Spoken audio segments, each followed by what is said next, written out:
Hola, muy buenos días a todos. Gracias por acompañarnos. Mi nombre es Michelle George y a nombre de Grupo Cintus les doy la más cordial bienvenida al webinar del día de hoy, titulado Auditoría basada en riesgos en la era tecnológica. Antes de comenzar, les recuerdo que todos los asistentes se encuentran en modo escucha. Si tienen preguntas, dudas o comentarios, pueden hacérnoslas llegar a través del chat que tienen activado en la parte inferior de sus pantallas y al final retomaremos algunos minutos para dar respuesta. Asimismo, les quiero comentar que les hemos preparado una dinámica. ¿En qué consiste? Bueno, ustedes pueden ser el afortunado ganador de una licencia de Caseware IDEA para análisis de datos, así como el entrenamiento en el uso de esta herramienta. ¿Cómo funciona? Pues básicamente su nivel de atención es el que los hará ganar. Haciendo uso también de la tecnología, nuestra plataforma va a medir el índice de atención de cada uno de los asistentes y al final del evento obtendremos las estadísticas de toda la sesión. Posteriormente haremos un filtro con aquellos asistentes que mostraron el 90% o más en su índice de atención y en el transcurso de la semana estaremos publicando el sorteo aleatorio que también se llevará a cabo con la mejor herramienta de análisis de datos, Caseware IDEA. Bien, es momento de comenzar. Nos acompaña Gustavo Solís, director general de Grupo Cintus, quien es especialista en gestión de riesgos y auditoría, así como experto en gestión de seguridad de la información y continuidad de negocio. Sin más por el momento, cedo la palabra. Muchas gracias, Mitch. Buenos días a todos. Tengo muchos colegas escuchándome. Espero que les sea de utilidad esta información que vamos a compartir. El tema es el tema de auditoría basada en riesgos en la época tecnológica. Es un tema muy amplio, complicado, con muchas aristas.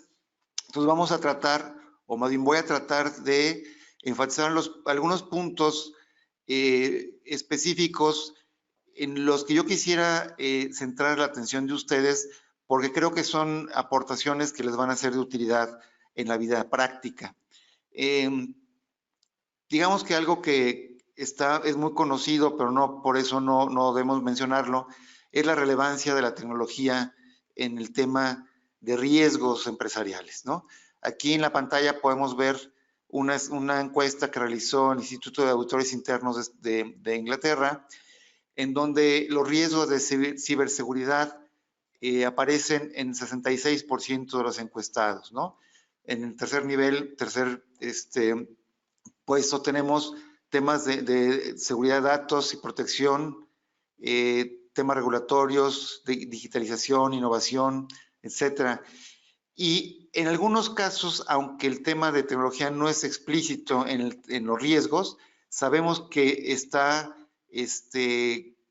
digamos que metido, está embebido en los temas de riesgo porque así es la tecnología, ya está embebida en la mayor parte de las actividades de las empresas. Bueno, veamos, todos sabemos que la auditoría es una actividad realizada por una persona independiente, objetiva y que está diseñada para agregar valor y mejorar las operaciones de una organización, particularmente en el caso de auditores internos. En el caso de auditores externos, pues sabemos que el mayor valor es una opinión sobre algún tema en particular y adicionalmente a temas de recomendaciones para mejoras en la empresa. Digamos, aquí no vamos a profundizar mucho, es un tema conocido. Pero yo quisiera hacer un pequeño ejercicio, compartirlo con ustedes, porque es un ejercicio que a mí me abrió los ojos sobre un problema que vamos a hablar más adelante en tema de identificación y documentación de riesgos. Es un ejercicio muy sencillo. Imagínense un neumático liso, una llanta, como le llamamos en México, una llanta lisa, que tiene un dibujo que apenas se nota, ¿no? Si a ustedes como auditores o como analistas de riesgo, le digo, oye, ¿qué tanto riesgo perciben ustedes, ¿no? Con esta idea, pues ustedes van a decir, oye, pues es un riesgo alto, un riesgo medio, ¿no? Tenemos la llanta y un tema de control es el dibujo precisamente de la llanta. Sin embargo, si este neumático lo cambiamos de contexto, lo ponemos en un árbol, ¿no? Y yo les haría la misma pregunta, ¿qué tanto riesgo ven en esta situación? ¿No? Evidentemente ustedes van a pensar que el riesgo cambia y lo que cambió fue el contexto, porque sigue siendo el mismo neumático. Ahora pensemos que la cuerda que sostiene a este neumático está muy desgastada. ¿Cuánto riesgo hay? Aquí el tema sería que es el mismo contexto, pero con un factor de riesgo, con una vulnerabilidad, ¿no? Que es el tema de la soga. Seguimos cambiando escenarios y ahora les digo, señores, el neumático cuelga ahora de un precipicio, ¿no? Un acantilado, imagínense que es la quebrada en Acapulco y que este es el escenario de riesgo. ¿Cuánto riesgo habría en este nuevo escenario? Si ustedes ven, prácticamente es el mismo objeto, o sea, la llanta. Lo que ha venido cambiando es el contexto, las condiciones de la misma, ¿no? Tres preguntas. ¿Cuál es el activo? O sea, lo que tiene valor para nosotros. ¿Cuáles son las vulnerabilidades y cuál es la amenaza o una fuente de riesgo, como se le conoce también? Bueno, el activo, pues es el neumático. Las vulnerabilidades pudiera ser la cuerda que está deshilachada y en el escenario del árbol pudiera ser que la rama ya esté en condiciones poco sanas, ¿no? Para brindar un soporte al neumático. Pero la pregunta más interesante, la que me hizo reflexionar es, ¿cuál es la amenaza? Es decir, ¿cuál es la fuente de riesgo? ¿Qué es lo que hace que pudiera provocarse un riesgo, un evento, ¿no? Y aquí la amenaza es la tierra y la fuerza de gravedad que aplica el neumático y a la cuerda. Entonces, lo que vemos aquí es que supongo que no muchos pensaron en la tierra y en la gravedad como la fuente de riesgo. Y esto nos lleva a un tema de complejidad en la identificación de riesgos y en la documentación de riesgos. Esto dejémoslo aquí como una introducción y pensemos ahora en nuestro tema de auditoría y su relación con el riesgo. Hay tres perspectivas para ver el riesgo desde la auditoría, ¿no? El riesgo inherente, que es, como sabemos, el riesgo propio de cada organización, es el riesgo que existe simplemente por operar como empresa. Existe el riesgo de control, el cual consiste en que el control interno diseñado por la empresa no sea eficaz en la detección, en la prevención de eventos negativos para el negocio. Y finalmente está el riesgo de detección, que este sí es un riesgo propiamente de la auditoría o del auditor directamente, es decir, ¿cuál es el riesgo que yo tengo como auditor de no identificar algo que debiera identificar y que pudiera tener un impacto en la naturaleza de mi opinión como auditor o mis sugerencias como auditor? A estos tres componentes, el riesgo inherente, el riesgo de control, el riesgo de detección, se le conoce como el riesgo de auditoría, porque los tres riesgos pueden afectar el trabajo del auditor. Pensemos un poco en el primer riesgo, en riesgo inherente. ¿Para qué nos sirve? Bueno, un tema muy conocido y que está inclusive normado por los estándares de auditoría es que la planeación de la auditoría tiene que hacerse con base en riesgos, un análisis de riesgos. Aquí el auditor se enfrenta a decir, bueno, ¿qué tengo que auditar? ¿No? Y es una pregunta, la pregunta es muy sencilla, la respuesta es muy complicada, ¿no? ¿Por qué? Porque el negocio ha cambiado, tecnología en todos lados, ¿no? Nuevas tecnologías, no acabamos de acostumbrarnos a una tecnología cuando ya está surgiendo otra tecnología. Blockchain, inteligencia artificial, machine learning, etc. Nuevas amenazas, los hackers, por ejemplo. Un tema que nos afecta a los auditores directamente, los controles han cambiado. Si bien el control sigue teniendo los mismos propósitos, la naturaleza de los controles se ha transformado increíblemente. Nuevas vulnerabilidades, obviamente, al requerirse nuevos controles, surgen nuevas vulnerabilidades. Esto lo podemos poner en un contexto de que el auditor típicamente tiene poco tiempo, tiene pocos recursos, poca gente y dentro de este rubro, poca gente capacitada. Hay mucha y astringente normatividad que tenemos que cumplir, ¿no? Y esto nos lleva a una situación de que el auditor, pues está entre perdido, muy perdido y completamente perdido en qué va a auditar, ¿no? Aquí lo que nos puede ayudar, o habitualmente nos ayuda, es un análisis de riesgos, ¿no? Es lo que dice la norma. Y aquí el auditor utiliza la gestión de riesgos como una herramienta para la auditoría, es decir, va a utilizar un análisis de riesgos, ¿no? Aquí vemos representando un mapa de calor de los riesgos, en donde el auditor puede ver cuáles son los temas que más impacto tienen en la organización y cuáles tienen mayor probabilidad de que se presenten. Este análisis de riesgos nos podría dar una idea para elaborar el plan de auditoría, es decir, cuál es el objetivo de la auditoría, o sea, qué tengo que revisar, cuánto tengo que revisarlo, cuál va a ser los tipos de pruebas que voy a hacer, son pruebas de controles, pruebas sustantivas, qué recursos requiero en la gente, qué habilidades voy a necesitar en esa gente, qué tecnología, y no solo la tecnología que voy a auditar, sino la tecnología que yo requiero para hacer mi trabajo de auditor.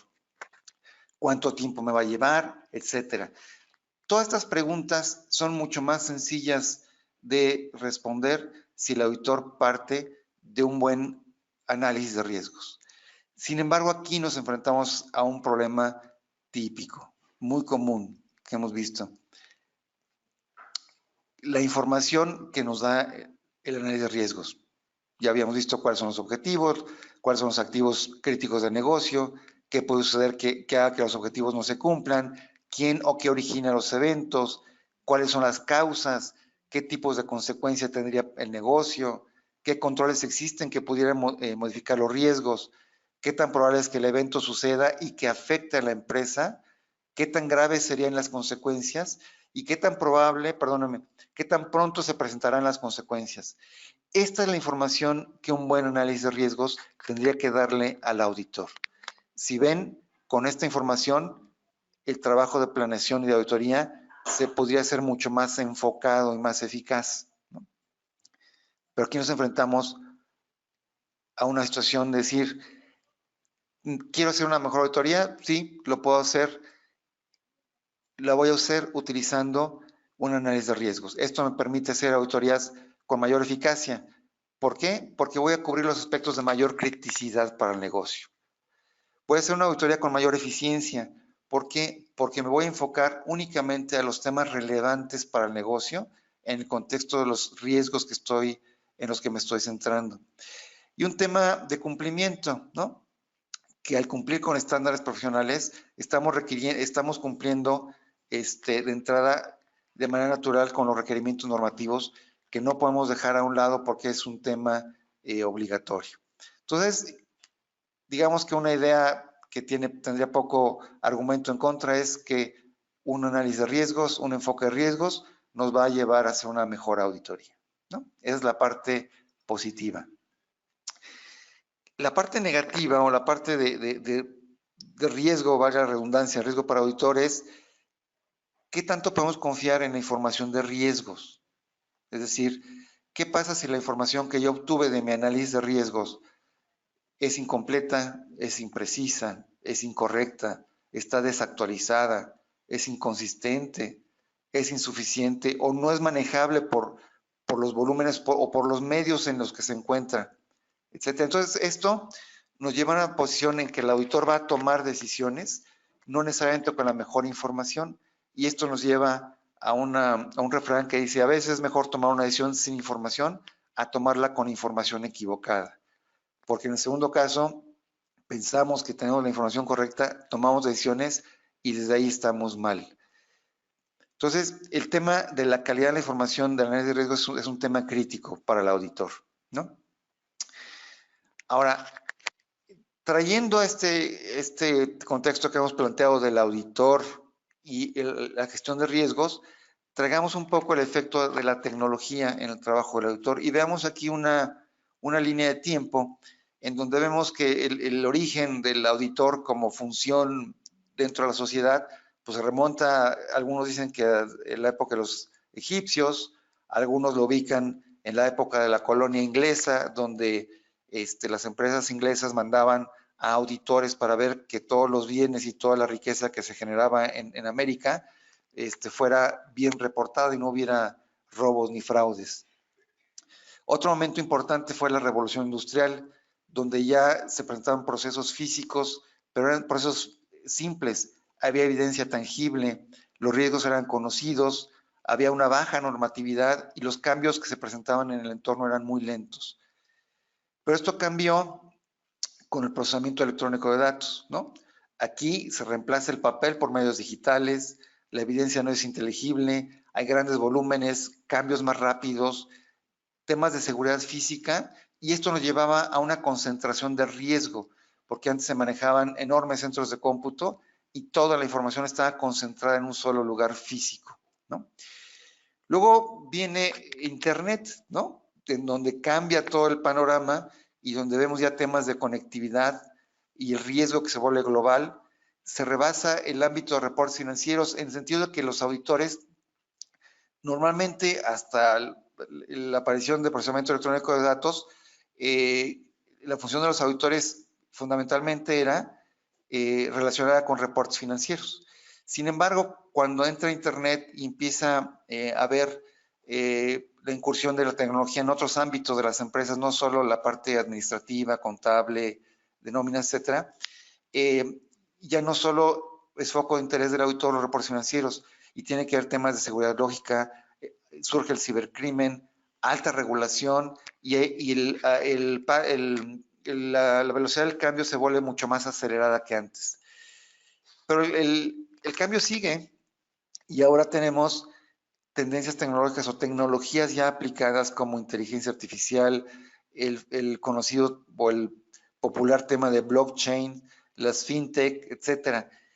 ¿Cuál es la situación actual? Los negocios, los controles y la sociedad en general ya han cambiado, ¿no? Las fronteras se han borrado.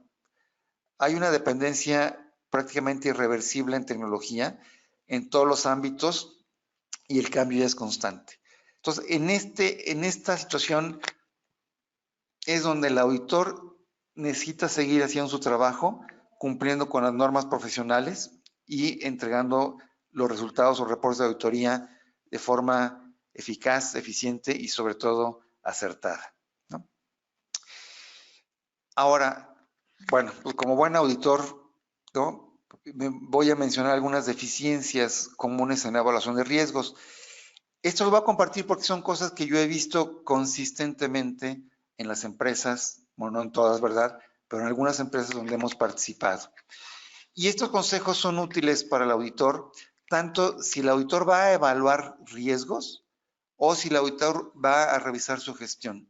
Y aquí déjenme hacer un paso para atrás, porque digamos que la relación del auditor con los riesgos puede tener tres perspectivas. El auditor puede decidir utilizar el análisis de riesgos que realiza el área de riesgos de la empresa y tomarla como base para su planeación. El auditor puede decidir hacer él mismo una evaluación de riesgos y con base en eso hacer su toma de decisiones para la planeación y para la auditoría en general. Y una tercera perspectiva es que el auditor tiene que verificar la adecuada gestión de riesgos en su empresa. Cualquiera que sea el enfoque o la perspectiva que le veamos, los datos o los casos que voy a compartir pueden ser de utilidad para ustedes. El primero es una ambigüedad e inconsistencia en la clasificación de riesgos, ¿no? Tomemos como ejemplo los tipos de consecuencia. Digamos que no voy a entrar aquí a detalle, pero son los tipos de consecuencia que típicamente nos encontramos en los análisis de riesgos. Económica, de imagen, legal, operativa, etcétera, ¿no? Pero aquí nos encontramos con un tema de clasificación. Pensemos que el propósito de la gestión de riesgos es proporcionar información para toma de decisiones. Y en este sentido, a mejor calidad de información, mejores decisiones se tomarán, ya sea por la gerencia, la dirección de la empresa o para auditoría, ¿no? La clasificación tradicional de consecuencias presenta una sutil, pero muy importante ambigüedad. Veamos un ejemplo, y es un caso que seguramente ustedes habrán visto como auditores, ¿no? Pensemos en un evento que representa un incumplimiento normativo y puede implicar multas de acuerdo con la legislación correspondiente, como hay muchos casos. La pregunta que yo les haría es, ¿de qué tipo es la consecuencia de este riesgo? ¿Es un riesgo legal o es un riesgo económico? ¿No? Y la forma en que las empresas clasifican los riesgos solo les permite una clasificación, ¿no? Aquí el punto fino es que las empresas deberían tener distintos niveles o subclasificaciones de los tipos de consecuencia. De esta forma podemos tener económico, legal, imagen, etcétera, pero dentro del aspecto económico deberíamos ser capaces de diferenciar. Este impacto económico viene por un tema de productividad, por un tema de multas, por un tema de costo de reemplazo, costo de respuesta o por penalizaciones, ¿no? Que no sean de la autoridad, pero penalizaciones contractuales pudieran ser. Y esto a su vez, temas de productividad se podría dividir en distintos tipos de productividad. Aquí lo interesante y el mensaje es que si yo no tengo esta información suficientemente analizada y desagregada, al final del proceso de auditoría, mis decisiones no van a ser muy puntuales o muy enfocadas a lo que realmente ayuda a la organización, ¿no? Entonces, este es el primer tema, que tenemos un problema en la clasificación de los riesgos, ¿no? Otro tema importante es las consecuencias, que deberíamos diferenciar consecuencias primarias y secundarias. Veamos la secuencia de la cadena de eventos, ¿no? ¿Qué sucede? Pensemos una amenaza, o sea, la fuente de riesgo actúa y genera un evento. Este evento afecta la productividad, afecta el costo de respuesta, ¿no? Y esto tiene un impacto económico en la organización. Esto es lo que llamamos una consecuencia primaria. Sin embargo, a veces el evento inicial afecta a un stakeholder secundario, que pueden ser clientes, la autoridad, etcétera. Y estos stakeholders secundarios pueden actuar como nuevas amenazas, ¿no? Esto es lo que llamamos consecuencias secundarias. Y esto puede derivar en demandas, multas, pérdida de clientes, baja de valor de acciones, etcétera. Esto es importante diferenciarlo porque cuando se presenta un evento, sabemos que de entrada y de manera primaria o de manera directa va a haber consecuencias, ¿no? Normalmente las consecuencias son económicas y tienen que ver con la pérdida de productividad, costo de respuesta de los equipos o los activos, costo de reemplazo, temas de salud y bienestar o temas de medio ambiente que se ven afectados de manera inmediata por el evento. Pero este evento, si es percibido, ¿no?, por stakeholders secundarios, esos stakeholders secundarios pueden tomar decisiones, pueden actuar y pueden traer nuevamente consecuencias económicas, multas y penalizaciones, pérdida de clientes, es decir, pérdida del ingreso asociado con el cliente, temas de imagen y temas de amonestaciones o temas legales. El punto aquí es que cuando estimamos el impacto de los eventos, deberíamos ser capaces de diferenciar cuál es el impacto directo, el impacto primario, y cuál es el impacto secundario, dado que el secundario, como no es inmediato, todavía tendríamos posibilidad de atenuarlo o de minimizarlo, ¿no? Y justamente, ¿cómo se puede atenuar estos efectos secundarios? Bueno, hay dos tipos de factores, los factores internos y los externos. En el caso de los internos, dependemos del tiempo de detección, de la debida diligencia, es decir, qué tan bien actúo, ¿no?, ante esta situación y cuál es la respuesta que yo doy para contener el evento, para remediar y para recuperar. Si vemos aquí, el tema es, este análisis podría dar lugar a que las consecuencias de un evento, aun cuando se presentaran, fueran menores, si realmente las acciones correctivas y las medidas de remediación son eficaces y sobre todo los tiempos de detección. Y aquí es una referencia obligada a una técnica de auditoría que es la auditoría continua. Justamente la auditoría continua lo que busca es la oportunidad de detección y que esto dé lugar a una debida diligencia y una mejor respuesta ante los eventos.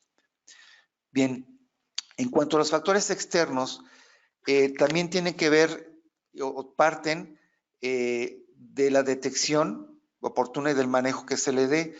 Y aquí estos pueden derivar en temas legales y regulatorios, temas de competencia, porque pudiéramos perder parte del mercado, manejo de medios, que los medios es algo muy normal, tienden a magnificar el evento y influencian a otros tomadores de decisiones. Y finalmente los stakeholders directos del negocio, en donde podemos repercutir en pérdida de clientes, deterioro de condiciones de negocio, etcétera.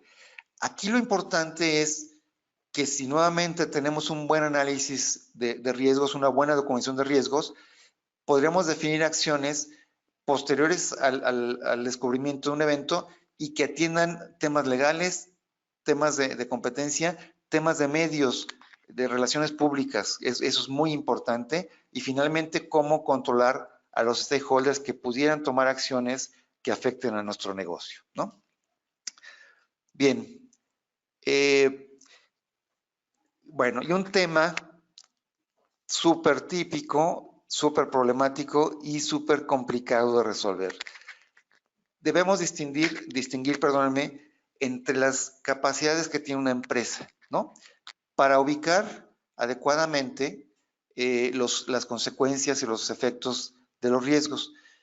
Veamos, una forma de entender a una organización o cualquier empresa es que esta empresa tiene 3 niveles de capacidades, ¿no?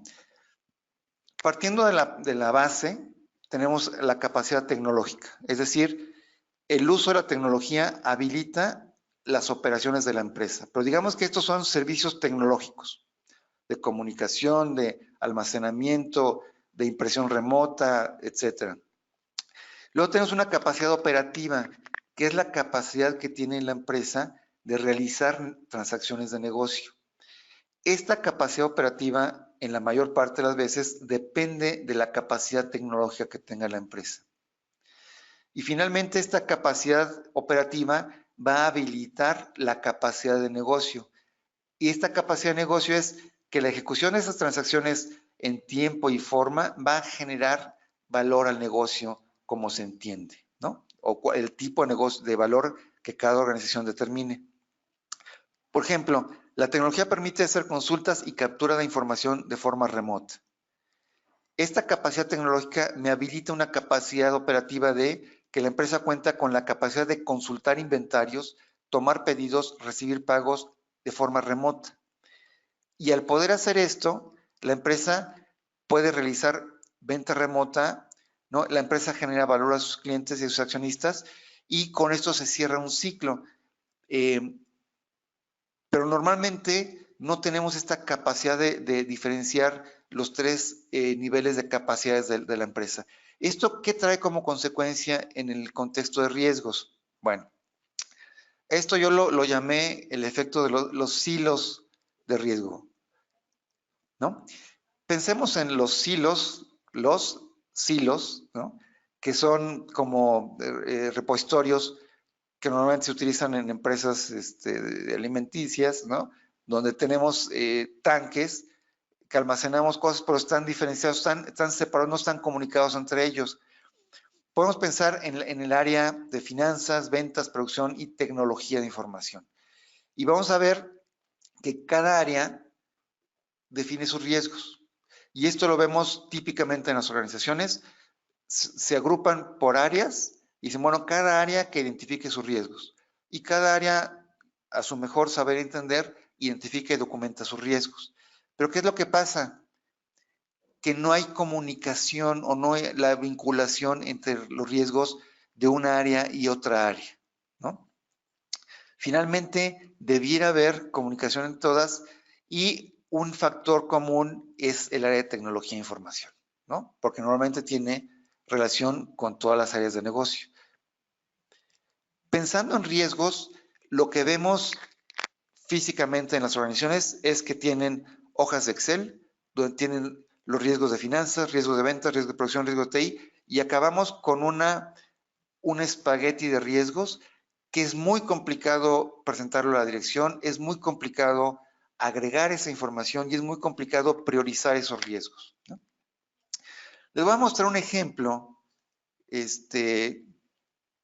que coincidentemente yo, digamos que preparé este ejemplo teórico y curiosamente me encontré el mismo caso en una empresa que tenía identificado este riesgo. Pensemos en un riesgo que dice, bueno, hay una programación deficiente, ¿no? O sea, en el área de sistemas, por alguna razón, se cometen errores en la programación, ¿no? Esto lo que genera es una condición no prevista, falla en la aplicación. Quiere decir, yo tengo un sistema ya operando y se presenta una condición que no previó el programador. Y esto lo que provoca es que el sistema trabaje de forma errática y dé reportes o dé información o tome acciones de manera indebida, ¿no? Esto lo podemos catalogar como un riesgo. Aquí está la causa, ¿no? Un programador se equivoca o lo hace intencionalmente, genera un sistema que empieza a funcionar, pero este sistema tiene vulnerabilidades y cuando se presenta un caso no previsto, esto va a generar información errónea. Esto, pues nadie pudiera cuestionar que es un riesgo, porque tiene su causa, su evento y la consecuencia. Pensemos que esto es una falla de la gestión de tecnología, ¿no? Porque aquí el tema es que hubo un problema en la programación, en la gente. Pensemos en otro caso, en donde la condición no prevista, o sea, la aplicación, se vuelve la causa, ¿no? De un evento en donde un usuario consulta información errónea y con base en esta información el usuario otorga créditos a clientes que no tienen la solvencia. ¿De acuerdo? Nuevamente, aquí hay una causa. Aquí la causa ya no es el programador, aquí la causa es el sistema. El problema es la información errónea y la consecuencia es que se otorgó un crédito a alguien que no debiera otorgarse. Esto, aquí falló la tecnología. El problema fue un problema que el sistema dio información equivocada. Pensamos en un tercer escenario. La información se vuelve la causa. El evento es que el usuario realmente otorga créditos a clientes de insolvencia y la consecuencia es que el cliente potencialmente no va a cumplir con el compromiso de pago. Nuevamente causa, evento, consecuencia. Esto sería un riesgo, sería un tema de falla en la operación de la empresa. Y finalmente vemos que la causa es que alguien otorgó un crédito a clientes de insolvencia, el evento es que el cliente no pagó en momento o en las condiciones, y la consecuencia es costo de financiamiento fuera del presupuesto, un quebranto para la empresa. Esto es una falla de negocio, ¿no? Y aquí, si lo vemos todo, y si cada quien hizo su análisis de riesgos en los silos correspondientes y nadie se tomó el cuidado de integrar toda esta información, lo que vamos a tener es una serie de riesgos no vinculados, no priorizados y sobre todo que no se tiene clara la relación de causa-consecuencia que es fundamental en cualquier análisis de riesgos. Bueno, este es un caso, una situación súper común, súper común. Bien, ahora, la importancia de una buena taxonomía, ¿no? Taxonomía es en realidad, es una forma de clasificar cosas, ¿no? Del mundo real, clasificarlos para su estudio, y en este caso hablamos de una taxonomía de riesgos, ¿no?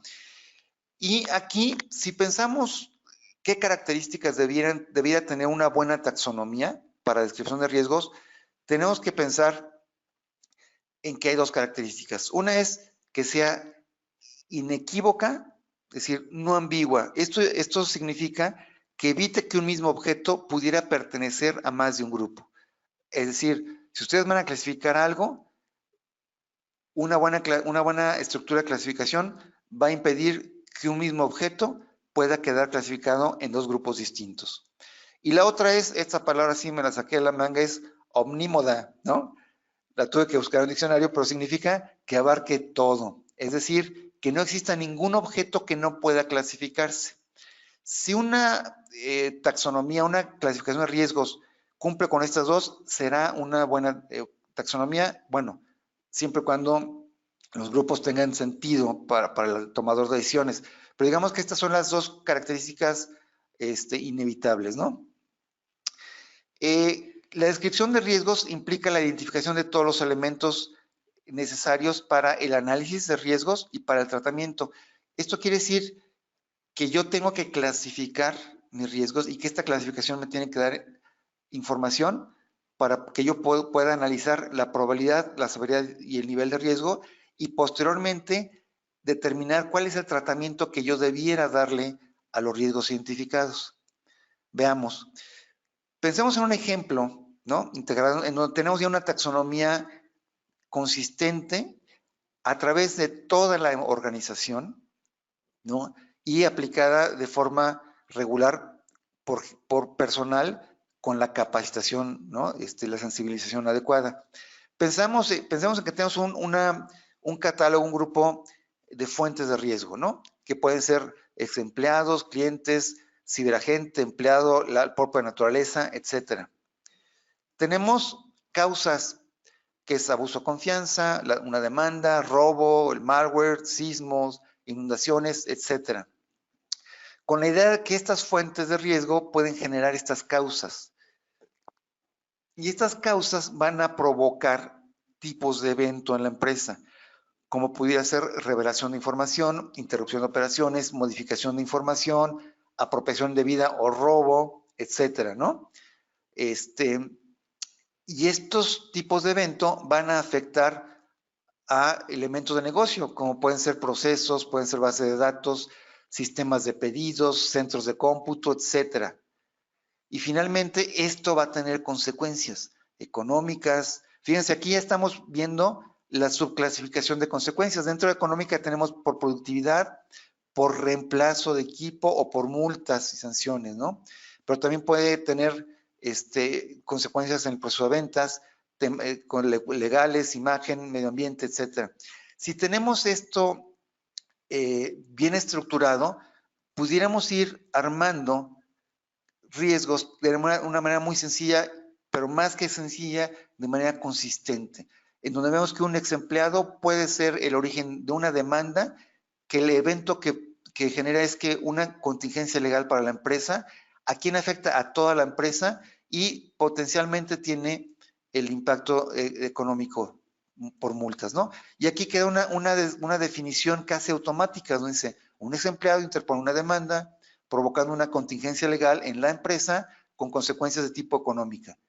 Si ustedes ven, esto vuelve muy sencillo algo que es una labor realmente complicada, ¿no? Veamos otro ejemplo, donde tenemos que un ciberagente a través de malware puede provocar revelación de información o descubrimiento. El descubrimiento es cuando se empieza a aprender de las operaciones de una empresa a través de estar viendo los correos electrónicos o comunicaciones.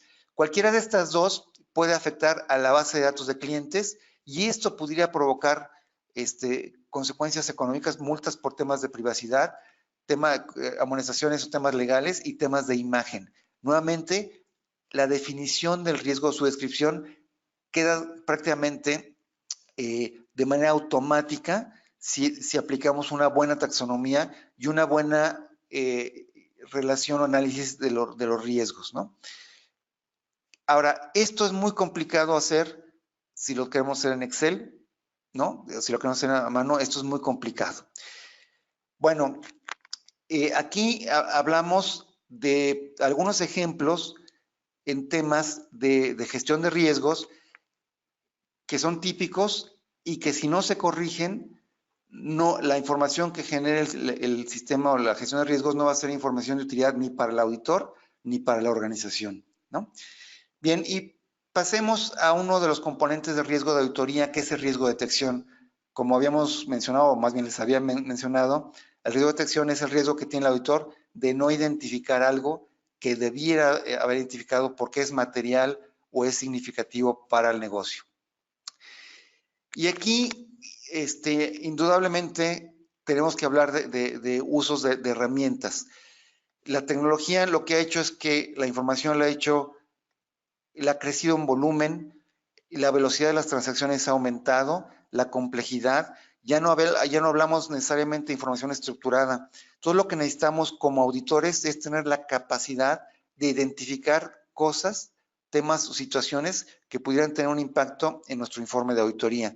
Una forma muy sencilla es, por ejemplo, hay herramientas de análisis de datos, por ejemplo, IDEA, ¿no?, en donde simplemente con la importación de un archivo genera un dashboard, en donde ya nos da una descripción genérica, ¿no?, de la información. No nos va a decir en dónde hay un fraude, en dónde hay un error, una inconsistencia, pero nos va a decir en dónde hay patrones que son atípicos y que pudieran representar que existe alguna irregularidad o algún error en esta información, ¿no?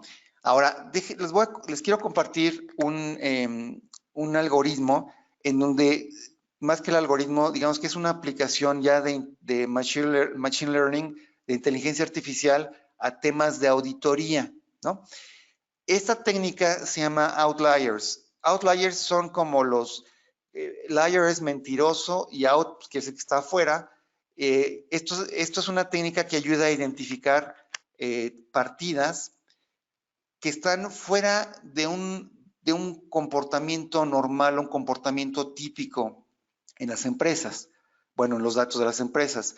Esta técnica utiliza 3 algoritmos que no vamos a entrar ahorita en detalle, pero es uno que dice Support Vector Machine, Density Based Outlier Detection Algorithm y Clustering. Estos lo que hacen es que identifican mediante distintos algoritmos partidas que están fuera de rangos, fuera de parámetros, fuera de comportamientos normales de una empresa, ¿no? Y ahora, aquí nada más porque estamos entre amigos, les voy a compartir algo que nos pasó en Caseware, que pasó en Caseware.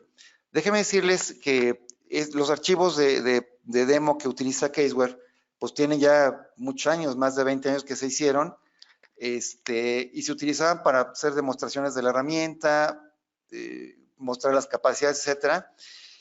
Pero ahora que se incluyó esa técnica de outliers, que por cierto se desarrolla en Python y que ya se incorpora en IDEA, descubrimos, más bien, bueno, descubrieron allá en Canadá un error, una inconsistencia que tenía el archivo y que nadie, ni todos los instructores ni los desarrolladores habían notado en los cientos de horas o miles de horas de capacitación. Y esto es que había un registro con un error no planeado, digamos. Pero aquí lo interesante no es haber encontrado un error en un archivo de capacitación, sino la capacidad que esto nos da para ver cosas que no se ven normalmente, ¿no? El ejemplo que voy a compartir es un ejemplo de nómina, en donde vamos a hacer un análisis de outliers para identificar comportamientos atípicos, pero sin decirle, oye, quiero todos los sueldos mayores a tal, o quiero los nombres repetidos. Yo no le voy a dar ninguna especificaciones, simplemente le voy a dar parámetros para que IDEA trabaje con ellos y me saque una conclusión.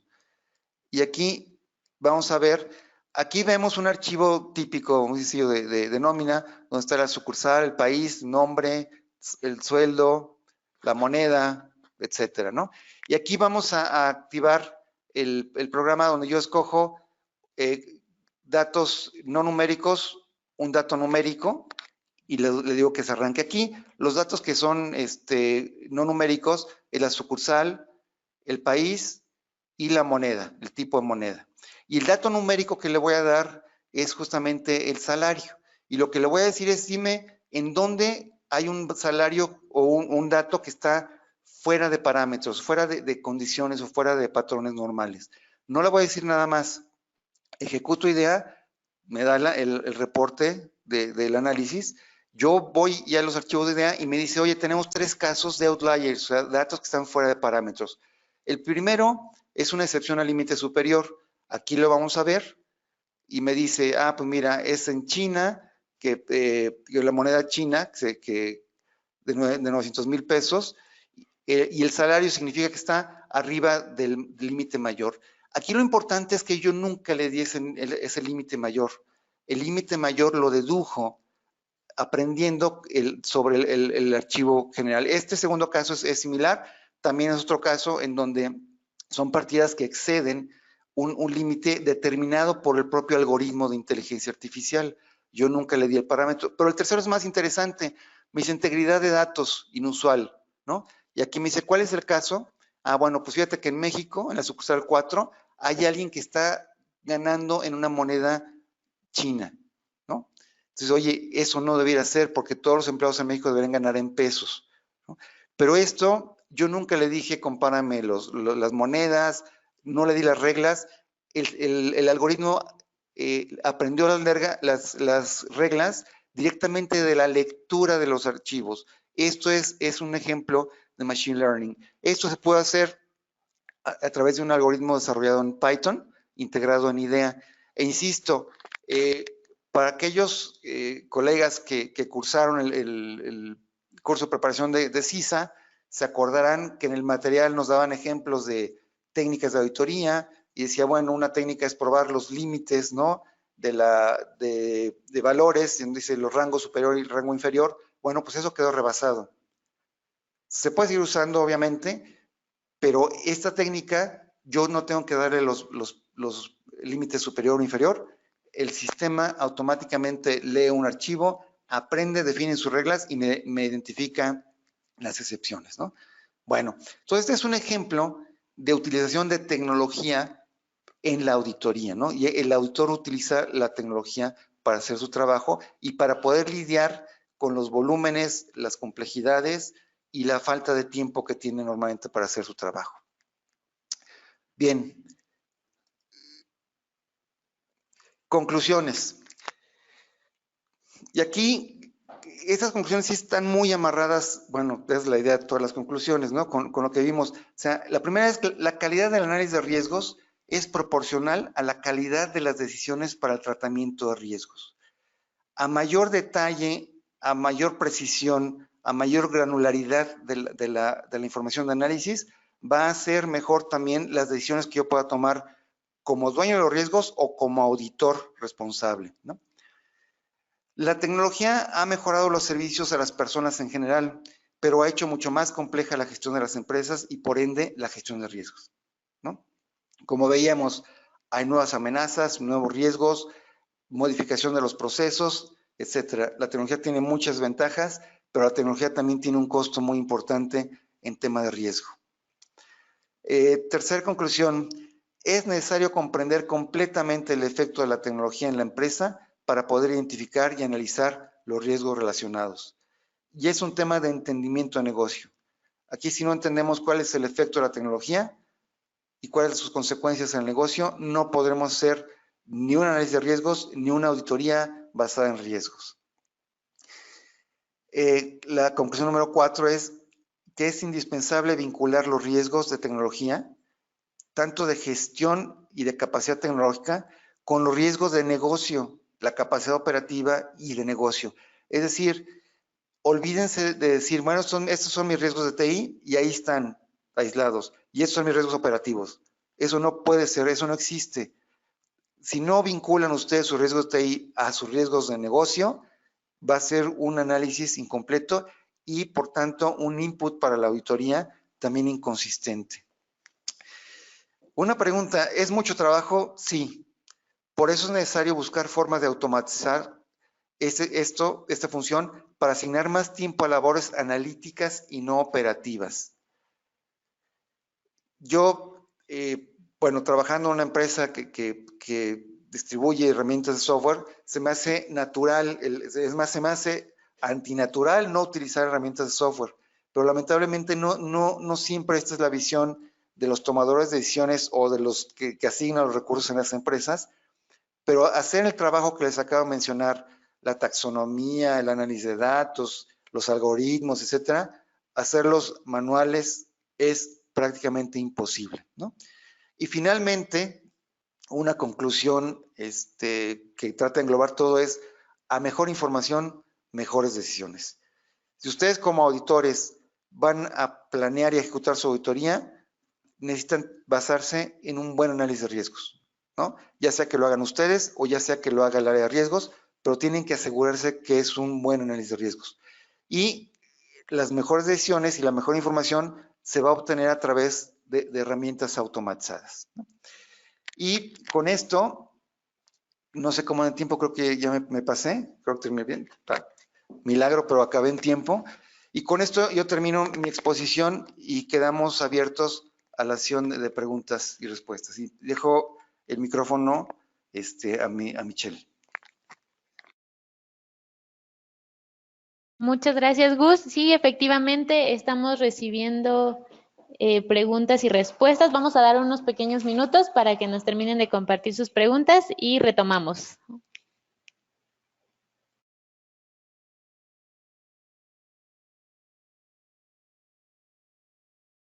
Bueno, perfecto. Estamos recibiendo muchísimas preguntas. Vamos a tratar de contestar las más que se puedan. En caso de que no nos alcance el tiempo, se les hará llegar la respuesta a través de su correo electrónico. Y bueno, la primera, si nos puedes ayudar, Gustavo, es, ¿puedo partir de los riesgos que vienen dentro de una metodología a los que vienen en McDixie? Bueno, el McDixie es un marco de referencia, es un manual de gestión obligatorio para las entidades de administración pública. Y bueno, como tal, siempre es de utilidad seguirlo, pero cualquier lista, bueno, déjenme separar aquí la respuesta. Si es algo normativo, como por ejemplo las circulares de la Comisión Nacional Bancaria, de Seguros, etcétera, donde vengan tipos de riesgo, tipos de evento, etcétera, eso por temas de cumplimiento sí tendrían que apegarse a la clasificación, ¿no? Porque es un tema requerido por la autoridad. El caso del McDixie es un tema obligatorio, ¿no?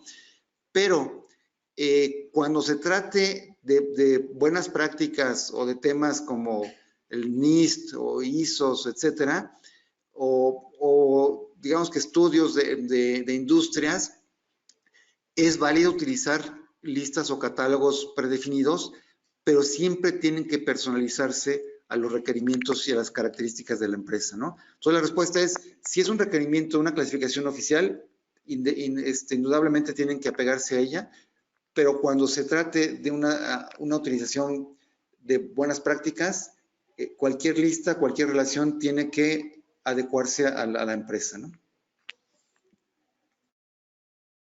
Perfecto. Siguiente pregunta. ¿Cómo puedo comprender las necesidades de la empresa en cuanto a implementar tecnología para un mejor ambiente de control? Ok. ¿Me podrías repetir la pregunta, por favor? Ok, sí es, ¿cómo puedo comprender las necesidades de la empresa en cuanto a implementar tecnología para mejorar el ambiente de control? El entendimiento de la empresa siempre va a venir de la parte de negocio, ¿no? Hay que entender cuáles son los objetivos de la empresa, su marco legal, sus circunstancias económicas, etcétera, y ver en cuanto a y ver qué riesgos existen que pudieran afectar este logro de objetivos, este cumplimiento normativo, esta competitividad de la empresa, y esos riesgos deberían tener incorporados controles. Aquí hay algo muy importante, no debe existir ningún control que no tenga algún riesgo vinculado en las empresas, porque luego acabamos con controles que no tienen riesgo y nada más es un costo innecesario. Aquí la premisa es, entiendan el negocio, sus prioridades, sus objetivos, su marco normativo, vean qué riesgos existen que pudieran afectar a esta parte de la empresa y a cada riesgo se tendría que asignar uno o varios controles que prevengan, que detecten o corrijan. Ahora, una característica de un control es que si se puede automatizar, va a ser un control más confiable que un control no automatizado.